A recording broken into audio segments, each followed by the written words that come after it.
Hey guys, it's TJ Greaney, your leader for Kids Outdoor Zone, KOZ, and I'm here with my buddy Stephen Kendrick. Stephen Kendrick, and he's a good friend of KOZ and a friend of ours. And as we're starting this year out, you guys have been fighting the good fight, and we're rescuing these boys, and you're sending me these stories, and I get to share them with guys like Stephen, and he just wants to encourage you. This is 2017 is going to be a big year for us. That's I mean, right. there's the boys are there, the work is there, and God is just releasing this thing, and he just wants to encourage you. He loves what we're doing, and, That's right. And he's on a mission as well. So.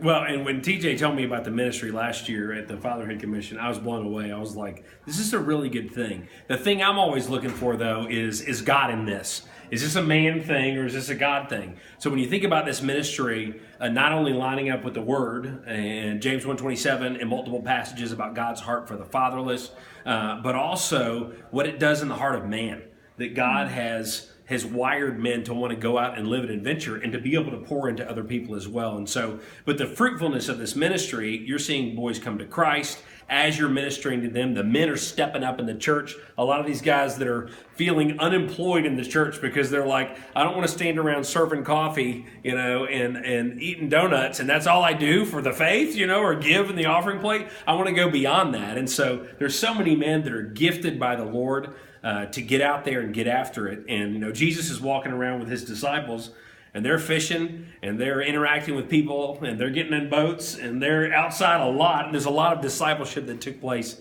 out there. So I want to just encourage you with God's hand is on this ministry. It continues to expand. You're joining the Lord in what he's doing. Jesus commanded us to go out and make disciples of all nations.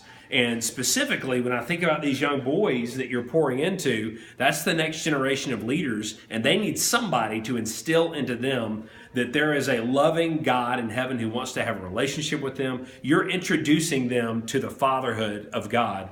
But secondly, that as you're busy about this, here's a few things that are going to happen. One, wherever God's working, the devil's attacking.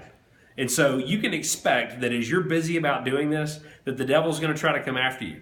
He's going to try to discourage you and say what you're doing doesn't matter. You'll have weird health issues sometimes happen on days when you're supposed to be game on, ready to show up with those boys.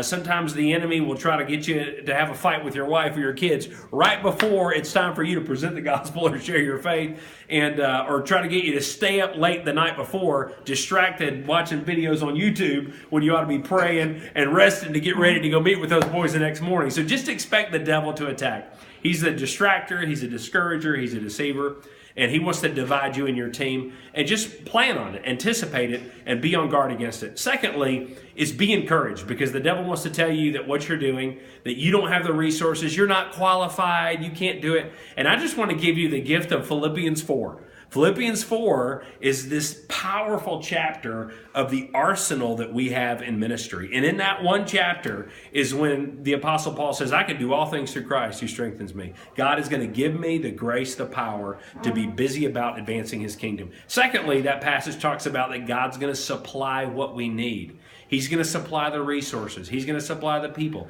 He knows what we need, and he can supply what we need. And we can live on that and rest on that in our prayer lives. Thirdly, he says we don't have to worry or be anxious, because a lot of times you're trying to figure stuff out. You feel very inadequate, and you're like, how's this going to work? And so he says you can pray about things instead of being worried about them. We turn our fears and worries into prayers, and then God's peace will come over us, and then he's going to start meeting those needs and working in our lives. And then lastly, in that passage, it says the God of peace will be with you. And so Jesus, when he gave us the Great Commission, part of it was, I'm going to be with you as you're busy about doing this. So know this, the promise of the Lord's presence is going with you as you're busy pouring into these boys, as you're expanding these ministries. The devil's going to attack, but you can do all things through Christ who strengthens you. You've got all of his needs. All of your needs are going to be met by the supplier, the Jehovah Jireh, in those situations. And any burden, any concern, any fear, you can turn into a prayer, and the Lord's going to step in and bring a peace over you as you're casting your cares on him and help you be faithful in this journey. So you may say, I just feel so inadequate to do this. Well, inadequacy is part of ministry. because we're nothing and he's everything. We're weak, he's strong. And Jesus said, blessed are the poor in spirit, for theirs is the kingdom of heaven. Those are the first words in the first sermon in the first gospel that he's given us. That means, Lord, I need you every hour and every minute to carry me. But if you look in Scripture, God is often calling people to go do something, and they feel completely inadequate to do it. Gideon's like, don't call me. I don't know what I'm doing. Moses is like, pick somebody else. Get my brother Aaron. I'm weak. What's going on here?